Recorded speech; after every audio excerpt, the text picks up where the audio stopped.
안녕하세요. 땅이 미친 농부 땅민홍입니다. 서열이 높은 입지에 투자해야 큰 수익을 보는 것은 아닙니다. 오히려 중하급지에 투자해서 더 높은 시세 차익을 내는 경우도 적지 않습니다. 그러니 종잣돈이 3억에서 5억 미만이라면 무조건 상급지보다 더 역동적인 시세 변화가 이루어질 곳을 찾는 것이 좋은데, 그런 곳을 선정하는 데에는 상급지를 보는 것보다 더욱 디테일한 분석이 필요합니다. 요즘 안성이 그런 시기이지 않나 라는 생각이 드는데요. 오늘은 서울 세종 고속도로로 인해서 발전이 굉장히 예상되는 곳이 또한 안성인데, 앞으로 이 서울 세종 고속도로로 인한 파급 효과가 굉장할 것으로 보여지지만, 서울 세종 고속도로가 어느 정도 공사가 되었는지를 굉장히 궁금해 하시는 분들이 많으시더라고요. 그래서 현재 안성에 4개의 IC가 생기는데요. 그 중에서 마돈 JC는 약간 JC적인 성향이 강하고 스마트 IC이기 때문에, 일단 오늘은 이 고3 스마트 IC, 그리고 안성맞춤 IC, 그리고 서운 입장 IC까지 한번 영상과 지도로서 입지 분석을 하는 시간을 가져보도록 하겠습니다. 지금 이곳은 서울 세종 고속도로의 바우더기 휴게소, 그리고 이곳에는 고3 스마트 IC가 또 생기는데요. 지금 공사가 굉장히 많이 진행이 되고 있고요. 이쪽 방향이 이제 세종 방향입니다. 그리고 이 뒤쪽 방향이 서울 방향이고요. 지금 보시면 이 서울 세종 고속도로와 교량이 지나가는 이 도로 라인이 3, 4년 전부터 굉장히 각광을 받았던 보계면의 325번 도로 라인입니다. 이 도로 라인은 이미 4차선이 공사가 아주 잘 되어서 전 구간이 개통이 되었다고 보시면 좋고요. 향후에는 그 위쪽으로 57번 국도가 확장이 되면서 SK 하이닉스 쪽과 연결되는 도로이기도 합니다. 지금 보시면 이 고3 스마트 IC에서 빠져나오는 하이패스 IC가 이쪽으로 해서 이렇게 내려와서 기존 도로와 만나게 됩니다. 이 꽃매마을 쪽인데요. 지도로 한번 설명해 드리도록 할게요. 드론은 이쪽에 떠서 지금 서울세종고속도로 공사 현장을 비추면서 이렇게 돌아서 바우더기 휴게소를 비췄고요. 그리고 이 바우더기 휴게소 앞쪽으로 지나면서 꽃매마을 쪽을 비췄습니다. 지금 보시면 바우더기 휴게소 고3 스마트 IC가 생기는 이 라인으로 해서 기존 도로였던 이전 봉산길이라고 하는 도로인데, 이 라인의 고3 스마트 IC에서 나온 차량들이 향후에 이 위쪽으로 해서 꽃매 저수지를 통해서 306번 지방도 라인이 연결이 되면서 이 도로가 이 325번 도로와 만나면서 여기까지 현장 가보면 저 325번 도로 4차선에서 삼성이 소유한 남풍리가 있는 이쪽 라인으로 해서 2차선 도로가 여기까지 돼 있고요. 향후에는 이게 동화방송대까지 또 연결되는 연결도로가 만들어질 것으로 계획이 되어져 있습니다. 그래서 지금 보시면은 가장 그동안 각광을 많이 받고 많은 분들께서 주목하셨던 이 보계면 라인의 325번 도로 라인은 지금 현재 여기까지, 이 교차 지점 306번 지방도와 325번 도가 만나는 이 교차 지점까지는 공사가 완료가 됐고요. 그리고 향후에 이 위쪽으로 도로가 쭉 올라가면서 57번 도로도 확장이 될 텐데, 토지 투자적인 측면을 봤을 때 아주 중요한 앞으로 100년지 대계를 책임질 산업인 반도체 산업이 들어오는 SK 하이닉스가 있는 부지이기 때문에 향후 이 57번 국도와 여기 325번 도로가 향후에 만날 수밖에 없기 때문에 이 라인들로 해서 4차선으로 만들어진다는 사실이고요. 지금 보시면 이 기존의 325번 도로 라인 같은 경우도 그렇게 꾸불꾸불한 길은 아니었지만, 이런 곡선 구간들은 일부 직선화된 구간들이 있기 때문에 보시면 이렇게 기존의 길이었는데요, 이게 약간 직선화가 되면서 옛날에 이 현장 보시면은 원래 도로였던 곳이 이제 마을 도로, 부채도로 형식의 이렇게 기존의 2차선 도로에서 요 앞쪽으로 325 도로가 지나감으로 인해서 아무래도 이제 마을 도로를 통해서 기존에는 차량 소통이 계속 있으면서 노출이 되었던 곳이지만, 이제는 좀 안쪽으로 한 블록 들어와야 되는 이런 땅들이 된 경우들이 있기 때문에 이런 곳에는 아무래도 투자적인 측면으로 봤을 때는 좀 신중해야 되지 않나 라는 생각이 들고요. 그렇다 하더라도 이 2차선 도로를 없애버리는 것은 아니기 때문에 너무 이런 4차선 도로에 붙게 되면 고속화도로 같은 경우는 가감차선을 또 빼야 되기 때문에 일부 작은 필지만 갖고 있는데 이게 4차선에 붙어 있으면 도로에 붙어 있는 또 맹지가 될 수 있기 때문에, 오히려 기존에 이제 메인 도로에서 이제 부채도로가 되었지만 그래도 2차선 도로이기 때문에 어떤 건축 행위라든지 근생이라든지 소매점이라든지 행위를 함에 있어서는 노출의 빈도는 좀 줄었지만 허가적인 측면으로 봤을 때는 이런 곳이 오히려 더 나을 수도 있다 라는 생각이 드는 측면도 있고요. 이 라인으로 해서 다시 한번 위성 영상 보도록 하겠습니다. 지금 말씀드렸던 이 도로 라인을 중심으로 해서 이 도로가 쭉 내려가면 다시 325번 도로와 합류하는 지점이 있습니다. 근데 이제 IC에서 나와서 밑에 쪽은 안성 시내와 세종 방향이고요. 이 위쪽이 서울과 용인 방향이기 때문에 향후 이쪽으로 내려와서 이 밑으로 내려가는 차량 물동량도 많겠지만, 이 도로가 이렇게 306번 지방도가 만나서 이쪽 도로 라인이 이제 확장이 됩니다. 306번 지방도가 이쪽으로 해서 이렇게 또 직선화가 되기 때문에 이 위쪽으로 가는 차량 소통도 굉장히 많아질 것으로 보여집니다.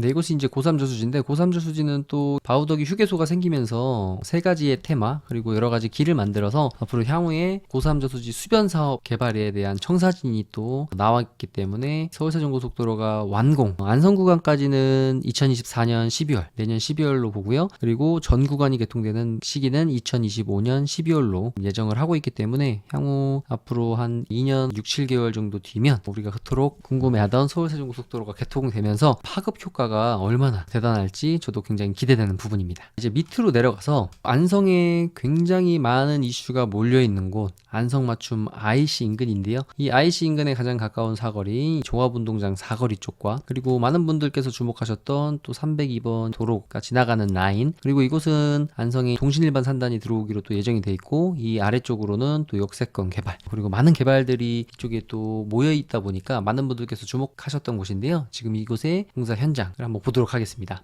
네, 안성맞춤 IC가 지금 한참 공사 중인 현장입니다. 이것도 보면은 굉장히 공사 진행이 많이 되어져 있고 형태가 뚜렷하게 보일 정도로 지금 공사가 진행되어졌는데 안성맞춤 IC 같은 경우는 2024년 12월 개통 예정으로 공사가 진행 중이고요. 이렇게 교량들이 만들어진 것들을 볼 수 있습니다. 지금 보시면 이 38번 국도 안성에서 차량 소통이 가장 많은 국도인데 38번 국도 안쪽으로는 지금 이 취락지구를 제외하고 전부 동신일반 산단으로 수용이 된다고 보면 좋으실 것 같은데 아직까지 주민 공청회를 한 차례도 하지 않은 것으로 지금 알고 있는데 그래서 동신일반 산단 같은 경우도 조감도 그리고 사업 개요에 대해서 옆에 올려드릴 텐데 아무래도 안성시에서 예상하는 것보다는 시간이 더 길어질 수밖에 없지 않나 라는 생각이 들고요. 그래서 동신일반 산단 같은 경우는 한국산업단지공단에 위탁을 해서 개발하는 조건으로 추진 중에 있습니다. 그래서 지금 이곳엔 또 농업진흥구역이 과다하기 때문에 이런 것들이 또 어떻게 작용이 될지 굉장히 예의주시해서 또 지켜보고 있는 부분이고요. 그리고 이 우측편들 같으면은 부살이라든지 내방리 같은 경우는 이렇게 전원마을들이 또 이쁘게 형성이 되어서 한 3년 전, 4년 전 80만원 이렇게 하던 것들이 지금은 200만원을 호가하고 있는 것으로 알고 있습니다. 그래서 이 안성맞춤 IC가 생김으로 인해서 이 인근 일대의 파급 효과가 굉장할 것으로 보여지고 가장 가까운 사거리인 종합운동장 사거리 쪽 라인 특히나 이 종합운동장 사거리 중에서도 차량 수통이 가장 많을 이 38번 국도는 당연히 많겠지만요. 이 우측으로 종합운동장으로 가는 방향 홍익아파트 앞쪽까지가 굉장히 좋을 것으로 보여지고 대부분의 또 이 아래쪽 같으면은 거의 다 시유지이기 때문에 굉장히 쓸 수 있는 땅이 많지 않다. 그리고 이 위쪽으로는 산업단지가 한번 추진되었다가 지금 일부 보류가 되었는데 누가 봐도 IC 인근이 굉장히 좋은 입지이기 때문에 또 단지가 추진이 되고 있지 않나 라는 생각이 들고요. 조금 더 오른쪽으로 가면 홍익아파트 라인 중심으로 해서 안성맞춤 IC로 인한 파급 효과가 굉장히 클 것으로 예상되기 때문에 이 주변에 또 일자리들이 생기면서 특히 동신일반 산단 같은 경우도 시간은 걸리겠지만 이 동신일반 산단으로 굉장히 많은 주가 상승을 볼 수 있는 곳이 또한 이 양봉리 종합운동장 인근이라고 보여집니다. 그래서 이쪽 라인들 같으면은 향후에 구릉지 라인으로 해서는 홍익아파트 좌우측으로 해서 주거시설들이 들어오지 않을까라고 생각을 하고 그리고 이 도로 라인 중심으로는 안성에서 개동 라인과 종합운동장 안쪽 이 라인은 용도 상향도 가장 먼저 이루어질 수 있는 부분이 있지 않나라는 생각을 해봅니다.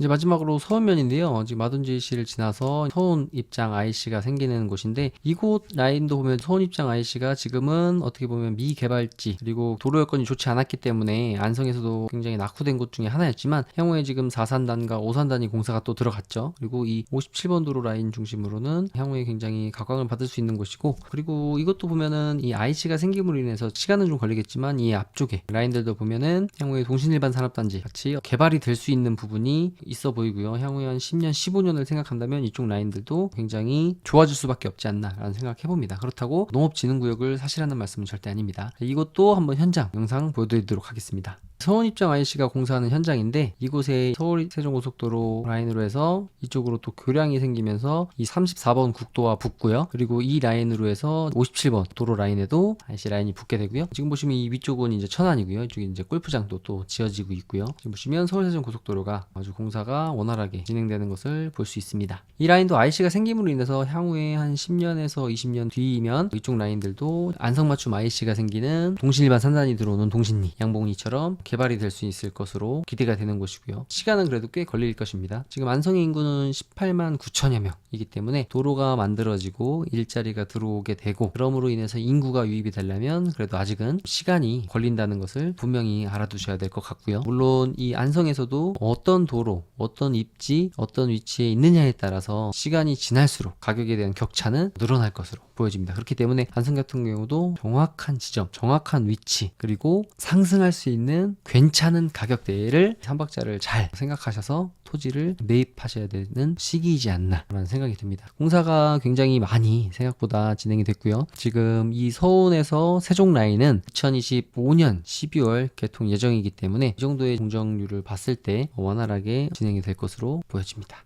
네, 오늘은 간략하게 서울 세종 고속도로로 인해서 굉장히 발전할 도시 중에 하나인 안성, 그 중에서도 안성의 4개의 IC, 정규 IC인 안성맞춤 IC와 서운입장 IC, 그리고 스마트 IC, 하이패스의 개념보다는 좀 넓은 도로가 되겠고요. 스마트 IC가 되는 고3 스마트 IC와 이제 마둔 JC의 또 스마트 IC가 하나 생기는데, 오늘은 고3 저수지의 바우더기 휴게소와 고3 스마트 IC, 그리고 안성맞춤 IC, 그리고 서운입장 IC의 현재 공사 현장, 그리고 현재 상황에 대해서 한번 드론 영상을 보면서 설명을 드리는 시간을 가졌는데요. 다음 영상에서는 한번 안성의 북부권에 어떤 도로들이 들어오고, 이것이 여러 번 그 전에도 말씀을 드렸지만 향후에 어떻게 이 도로들이 또 변경이 되거나 할 수 있는 부분들, 그리고 지금 현재 계획되고 있는 부분들이 어떤 것들이 있는지 한번 다음 시간에는 안성의 북부권에 대해서 다뤄보는 시간을 갖도록 하겠습니다. 저는 땅이 미친 농부 땅민홍이었습니다. 감사합니다.